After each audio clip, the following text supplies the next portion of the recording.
الحمد لله كفى وسلام على عباده الذين اصطفى أما بعد فأعوذ بالله من الشيطان الرجيم بسم الله الرحمن الرحيم ومن يطع الرسول فقد أطاع الله وقال الله تبارك وتعالى في شان حبيبه مخبرا وآمرا إن الله وملائكته يصلون على النبي يا أيها الذين آمنوا صلوا عليه وسلموا تسليما اللهم صل على سيدنا ومولانا محمد وآله وبارك وسلم عليه والصلاة والسلام عليك يا سيدي يا رسول الله وعلى آلك وأصحابك يا سيدي يا حبيب الله.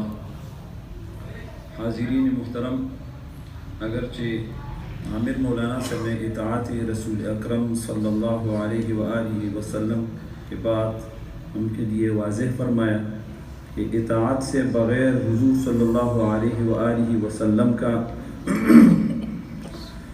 محبت یہ حاصل نہیں ہوتا ہے، لیکن اللہ جل جلالہ بھی فرمائے اور تاکیداً اور تائیداً یعنی عامر صاحب کی تقریر کے اوپر میں بھی تھوڑا سا وضاحت کروں گا کہ اللہ جل جلالہ فرماتے ہیں وَمَن يُطِعِ الرَّسُولَ فَقَدْ أَطَاعَ اللَّهَ. جب کسی نے حضور نبی اکرم صلی اللہ علیہ وآلہ وسلم کا اطاعت فرمایا، ایسا ہے جیسا کہ اللہ جل جلالہ کا اطاعت کیا ہے.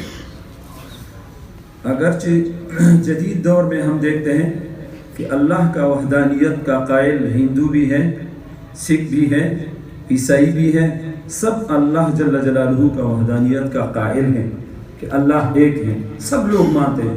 وہ لوگ جو بتوں کا عبادت کرتے ہیں وہ بھی کہتے ہیں کہ ہم اس وجہ سے عبادت کرتے ہیں کہ یہ چھوٹے خدا ہے، جو بڑا خدا اللہ جل جلالہ کی اس کی یہ کیا کرے گا، شفاعت ہمارا کرے گا. یعنی سب لوگ جو ہے دنیا میں اللہ کا وحدانیت مانتے ہیں، لیکن ہم اس کو مسلمان نہیں کہتے ہیں. یہودی، نصرانی، ہندو، سکھ، یہ سب لوگ کو ہم مسلمان نہیں کہتے ہیں. کس وجہ سے؟ وہ لوگ بھی اللہ جل جلالہ کو مانتے ہیں لیکن اطاعت رسول نہیں کرتے ہیں، کیونکہ اللہ جل جلالہ فرماتے ہیں کہ جب حضور نبی اکرم صلی اللہ علیہ وآلہ وسلم اس دنیا میں تشریف لائے، سب انبیاء کرام سے ما تقدمہ پہلے جو امتیں گزرا ہیں تو سب سے اللہ جل جلالہ نے یہ وعدہ لیا ہے جب بعد میں میرا ایک نبی آنے والا ہے تو آپ لوگ انبیاء کرام کو بھی حکم ہے، اگر اس دور میں انبیاء کرام دنیا میں موجود ہو رہا باوجود بھی اس کے لیے یہ حکم تھا کہ حضور علیہ السلام کا اطاعت کر لیں. انبیاء کرام کے لیے بھی یہ حکم ہے کہ آپ لوگ حضور نبی اکرم صلی اللہ علیہ وآلہ وسلم کا اطاعت فرمائیں. اور سب دنیا مسلمان کفار سب انبیاء کرام کا جو ہے اگرچہ عیسائی ابھی بھی موجود ہیں اس کے لیے بھی یہ حکم راجع ہے کہ آپ لوگ بھی حضور نبی اکرم صلی اللہ علیہ وآلہ وسلم کا اطاعت کر لیں. اگر کوئی اطاعت نہیں کرتے ہیں اور دعویٰ محبت کا کرتے ہیں، ابھی اس اطاعت کے لیے دعویٰ کرنا کہ ہم حضور علیہ السلام کا اطاعت کرتے ہیں تو اس دعوے کے لیے بھی کوئی ثبوت کا ضرورت ہے نہیں. اس کا ثبوت یہ ہے جب کوئی حضور نبی اکرم صلی اللہ علیہ وآلہ وسلم کے ہر سنت پر عمل کرتے ہیں تو یہ محبت کا اور حضور علیہ السلام کا اطاعت کا نمونہ اور مثال یہ ہے. اگر ایسا ہم زبان کے ساتھ دعویٰ کرتے ہیں کہ ہم حضور علیہ السلام پر قربان ہیں، ہم حضور نبی اکرم صلی اللہ علیہ وآلہ وسلم کا امتی ہیں، ہم حضور صلی اللہ علیہ وآلہ وسلم کے راستے میں خون دینے والا ہے، قربانی دینے والا ہے، لیکن وہ راستہ الگ ہے اور اطاعت رسول کا راستہ الگ ہے. جیسا دیکھو ایک آدمی ہے وہ باپ کا خلاف بھی ہے، نہیں دیکھتے ہیں ہم وہ اپنے باپ کا خلاف بھی ہے، لیکن جب کوئی اس کے باپ کے ساتھ دشمنی کرتے ہیں یا اس کو مارتے ہیں تو اس کا بیٹا مخالف بیٹا کیا کرتے ہیں، اس کے مقابلے میں اس کے ساتھ جھگڑے بھی کرتے ہیں، اپنے سر و مال بھی قربان کرتے ہیں اور باوجود کیا ہے، باپ کا خلاف بھی ہے، لیکن یہ محبت اور قسم ہے. جیسا کہ ہم حضور نبی اکرم صلی اللہ علیہ وآلہ وسلم پر کسی میدان میں سر دینا، خون دینا، قربانی دینا، یہ محبت ایک سیٹ پر ہے، لیکن حضور نبی اکرم صلی اللہ علیہ وآلہ وسلم کی سنتوں پر عمل کرنا یہ اور راستہ ہے۔ جیسا آپ لوگ ہوش سے عقل لیں، ہوش سے کام لیں، عقل سے کام لیں۔ جیسا کہ میں نے مثال پیش کیا کہ باپ کے مقابلے میں کوئی آ جائے تو اس کے ساتھ ہم مخالفت، باپ کے ساتھ مخالفت بھی کرتے ہیں، اس سے ہر کام میں ہم خلاف کرتے ہیں، لیکن اس میدان میں ہم کیا کرتے ہیں؟ سر دیتے ہیں، مال دیتے ہیں، ہر چیز دیتے ہیں، کیونکہ وہ قومیت کے لیے ہے، رشتہ داری کی وجہ سے۔ اطاعت باپ ہم نہیں کرتے ہیں تو لیکن وہ بیٹا جو ماں باپ کا بات مانتے ہیں اس کے راستے پر جا رہا ہے تو محبوب ترین بیٹا وہ ہے نہیں۔ جیسا کہ ہم حضور نبی اکرم صلی اللہ علیہ وسلم کی قربانی جگہ آ جائے انشاءاللہ ہم سب کیا کرتے ہیں؟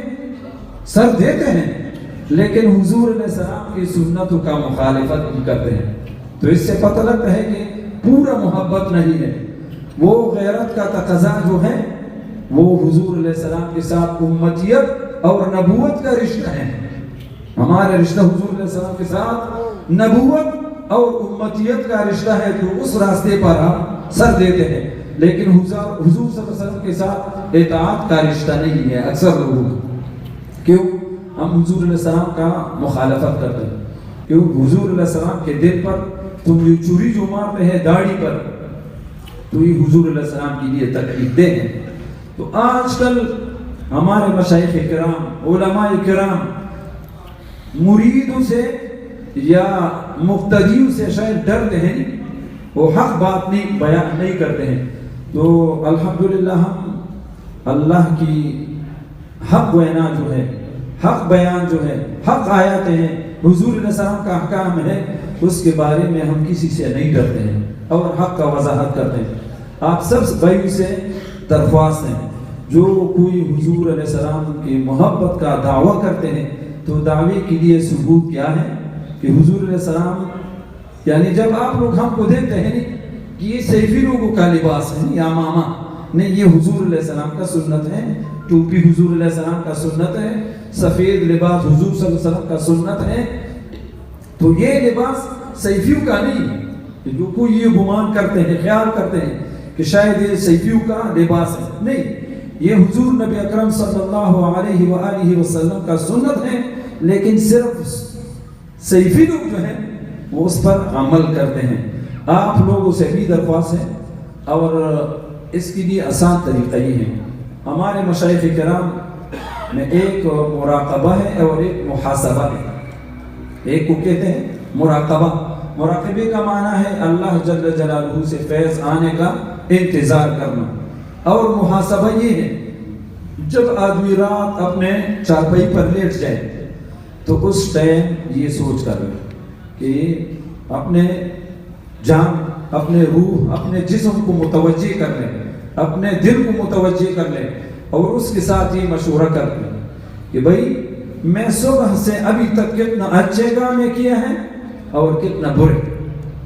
تو محاسبے سے مطلب یہ کہ میں نے صبح سے ابھی تک کتنا برے کام کیا ہے، فلان پارک میں میں نے عصر سے مغرب تک ادھر ایسا میں گپ شپ لگا رہا تھا، یا ظہر ٹائم میں جو چائے پیتا تھا تو اتنا ٹائم اس پر لگایا ہے، فلان دوست کے ساتھ اتنا وقت گزارا ہے، موبائل میں اتنا ٹائم لگایا ہے، انشاءاللہ صبح سے کیا کروں گا، یہ پارک میں جو گپ شپ لگاتا ہوں دوستوں کے ساتھ، اس کی وجہ اس کے بدلے میں کیا کروں گا کہ مسجد میں بیٹھوں گا، کیونکہ حضور نبی اکرم صلی اللہ علیہ وآلہ وسلم فرماتے ہیں صبح سورج طلوع تک، یعنی صبح نماز سے طلوع تک، اشراق تک جو کوئی مسجد میں بیٹھتے ہیں تو اس کے لیے حج عمرہ کا تام ثواب ہے۔ ایک حج پر کتنے پیسے خرچ ہوتے ہیں، عمرے پر کتنے؟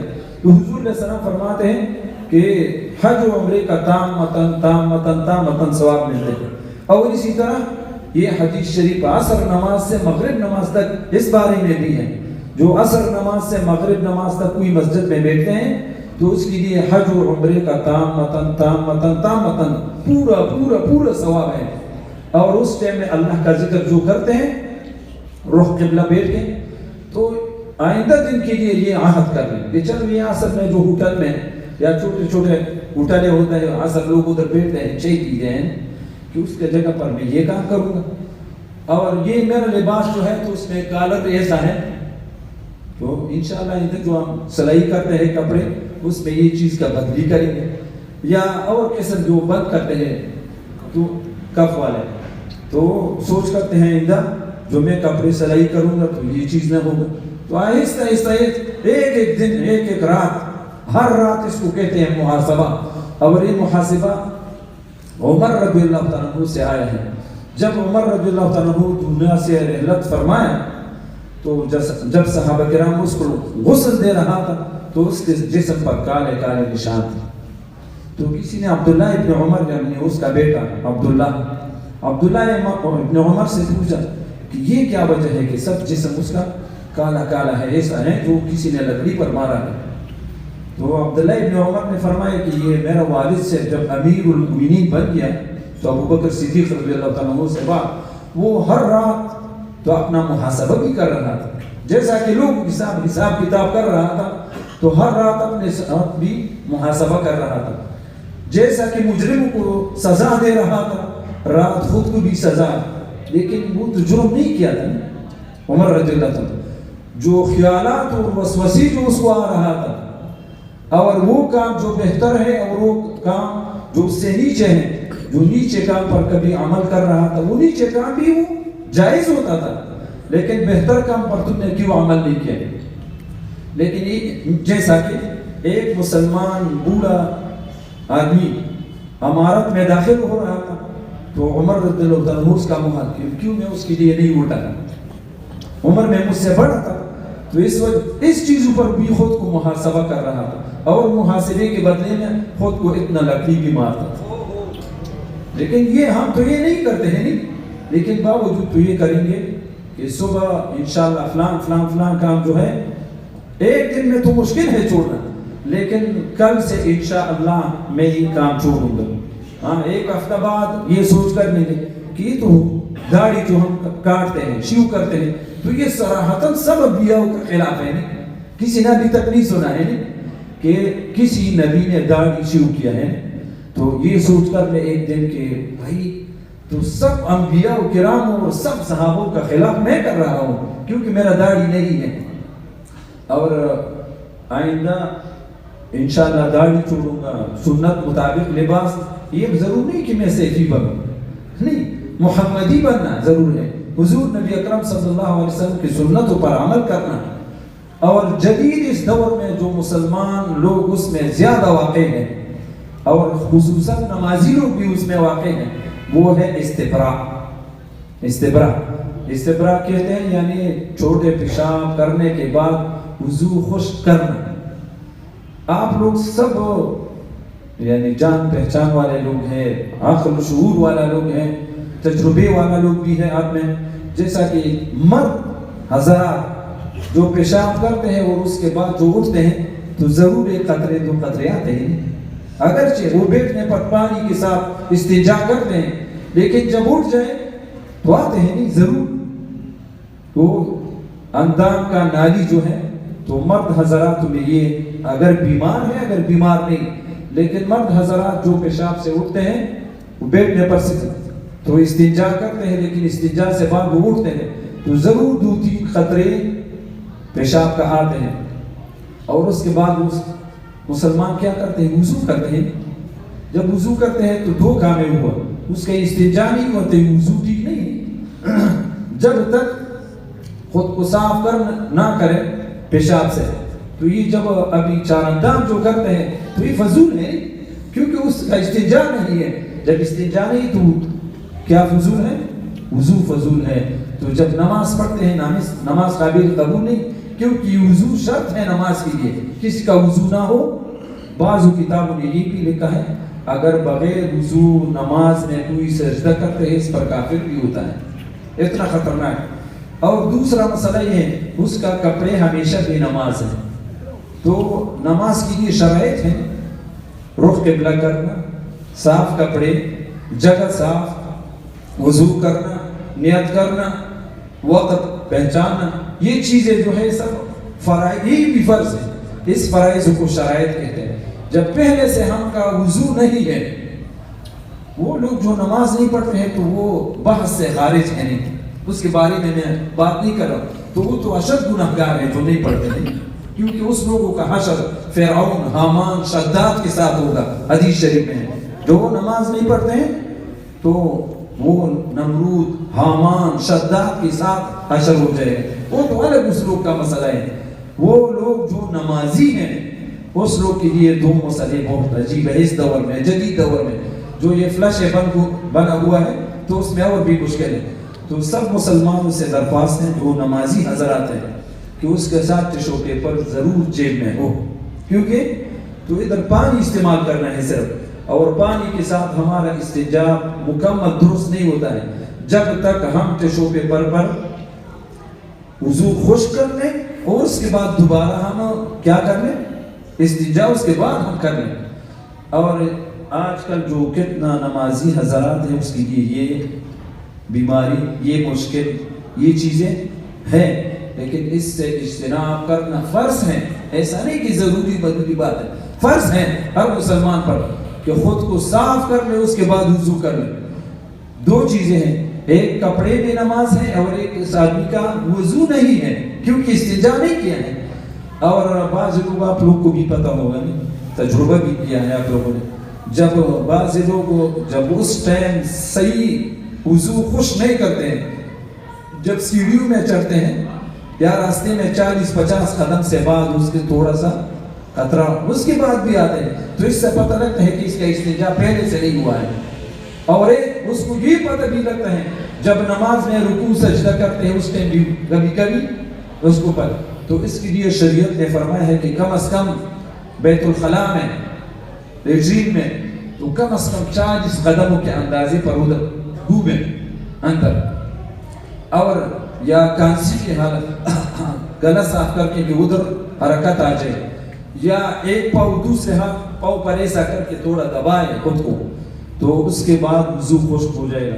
تو میرا یہ درخواست اس وجہ سے ہے کہ ہم دعویٰ کرتے ہیں کہ حضور علیہ السلام کی محبت اور اطاعت کا، لیکن اطاعت کے لیے حضور علیہ السلام کا سب سنتوں پر عمل کرنا، لیکن سب سنتوں پر عمل کرنا یہ بھی ہمارے لیے مشکل ہے. نہیں، حضور علیہ السلام کا اتنا سنتیں ہیں کہ لاکھوں سے تعداد سے بھی زیادہ، لیکن اس کو عادت بنانا ایسا ہے کہ اس کا آسان طریقہ محاسبہ کرنا ہے. رات جب آدمی، جیسا کہ بعض لوگ سوچ کرتے ہیں کہ صبح انشاءاللہ دکان میں یہ چیز، یہ کام ہے، دفتر میں یہ کام، تو تھوڑا 5-10 منٹ اس محاسبے کے لیے بھی دیں آپ لوگ.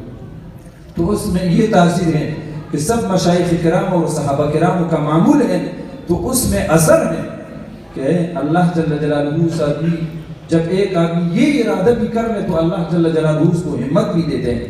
ہم یہ ارادہ کریں گے کہ انشاءاللہ کل سے فلان کام جو ہو رہا ہے انشاءاللہ میں وہ چھوڑوں گا، فلان کام جو ہے یہ میں چھوڑوں. اور جب میں ہر عصر بلا ناغہ جو فلان ہوٹل میں بیٹھتا ہوں اور ادھر ایک سگریٹ اور یہ ایک کپ چائے پیتا ہوں، بھائی اس دونوں میں ایک تو چھوڑیں گے انشاءاللہ. اگر مسجد میں نہیں آئیں گے تو محاسبہ یہ کر لیں اپنے ساتھ، چلو یا چائے چھوڑیں گے اور یا سگریٹ. تو دو تاوان ہم کرتے ہیں، کیونکہ چائے کا بھی کوئی فائدہ نہیں، اور ادھر جو ہم بیٹھتے ہیں تو عادت کی وجہ سے بیٹھتے ہیں. اور روزانہ فلان بابا کا وہ چھوٹا سا ہوٹل جو ہے ادھر ہم بیٹھتے ہیں، عادت بنا ہے 10 سال 15 سال سے کہ ہر عصر ہمارا ادھر ضروری حاضری دینا ضروری ہوتا ہے. نہیں، وہ حاضری ہم بدل کریں گے مسجد میں. یہ ضروری کہ سیفیوں کے ساتھ بیٹھ اکیلا مسجد میں بیٹھ جائے. تو حضور نبی اکرم صلی اللہ علیہ وآلہ وسلم کا وہ اطاعت اور سنت دونوں ادا ہو جائے گا.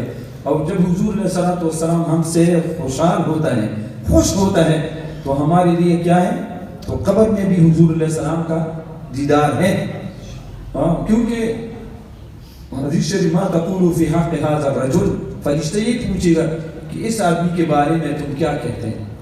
اور اگر حضور علیہ السلام کے سے فرشتے پوچھے کہ یہ آپ کا امتی ہے، کہ اس کا داڑھی نہیں ہے، ایک سٹائل اس کا بال ہے، فلان، یہ آپ کا امتی ہے، تو حضور علیہ السلام ہمارے وجہ سے پریشان ہو جائے گا. اگر فرشتے اس حضور علیہ السلام سے پوچھے کہ یہ آپ کا امتی، تو حضور علیہ السلام خاموشی اختیار کرے، نہ انکار کرے گا اور نہ حضور علیہ السلام اقرار کرے گا۔ جب ہم کے لیے یہ ضروری ہے کہ ایسا ہم خود کو بنائے کہ حضور علیہ السلام بھی ہم پر فخر کرے کہ میرا امت جو ہے الحمدللہ میرے راستے پر ہے۔ تو آپ حضرات سے صرف یہ درخواست ہے، ایک تو قصے ہیں نہیں تو کراماتوں کا، بعض مشائخ جو ہے کہ فلان ولی ایسا کیا، یہ کیا، وہ کیا، جو اس لوگ کو ولایت ملا ہے وہ بھی اتباع حضور صلی اللہ علیہ وسلم پر ملا ہے۔ جو کسی ہوا پر اڑتے ہیں اولیاء میں، یا اس کے ساتھ کرامت ہے، یا نبی کے ساتھ نبوت ہے، نبی کے ساتھ معجزہ ہے، تو کیا ہے کہ وہ اطاعت اللہ کا کرتے ہیں۔ اور ہمارے لیے حکم کیا ہے؟ وَأَطِيعُوا اللَّهَ وَأَطِيعُوا الرَّسُولَ، ہم اللہ کا اطاعت اور ہم حضور صلی اللہ علیہ وسلم۔ لیکن ہمارے لیے اللہ جل جلالہ نے آسان فرمایا ہے وَمَن يُطِعِ الرَّسُولَ فَقَدْ أَطَاعَ اللَّهَ، بس آسانی ہے اس امت کے لیے کہ آپ لوگ حضور علیہ السلام کا اطاعت کر لیں۔ یہ ایسا ہے جیسا کہ خدا کا اطاعت، آیت کریمہ ہے۔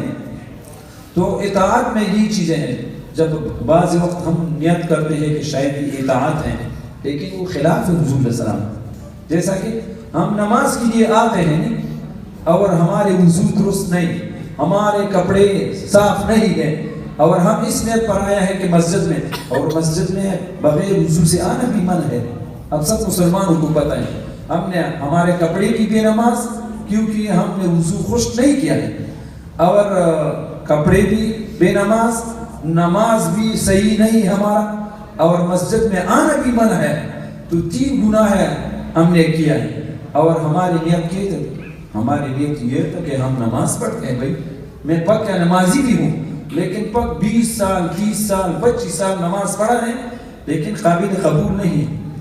لیکن آپ لوگ کے ذہن میں یہ ہوگا کہ اللہ قبول کرنے والا ہے، نہیں، اللہ و رسول ہم نے یہ حکم کیا ہے کہ یہ ایسا کرو، اس کے بعد میں قبول کروں گا کہ وضو کر لو، کپڑے صاف کر لو، اس کے بعد نماز پڑھو تو قابل قبول ہے۔ بعض لوگ کے ذہن میں ہی بھی آتے ہیں چلو کیسا بھی ہم نے پڑھا ہے تو اللہ قبول کرنے والا نہیں، قبول کرنے کے لیے اللہ اور رسول نے حکم فرمایا کہ ایسا کرو میرے لیے قبول ہے، اگر ایسا نہیں کرتے ہیں قابل قبول نہیں۔ ایک مسجد میں بھی وضو آنا ہے، نماز بھی وضو پڑھنا، اور کپڑے بھی ہمارا خراب ہوتا ہے۔ تو سب مسلمانوں سے یہ درخواست ہے، خصوصاً نمازی حضرات، کہ وضو خشک کرنے میں مبالغہ کر دیں، یعنی بہت جدوجہد محنت کر کے جب تک وضو خشک نہ ہو آپ لوگ اس سے پہلے وضو نہ کر لیں۔ وصلی اللہ تعالی علی خیر خلقہ محمد و آلہ و صحبہ اجمعین۔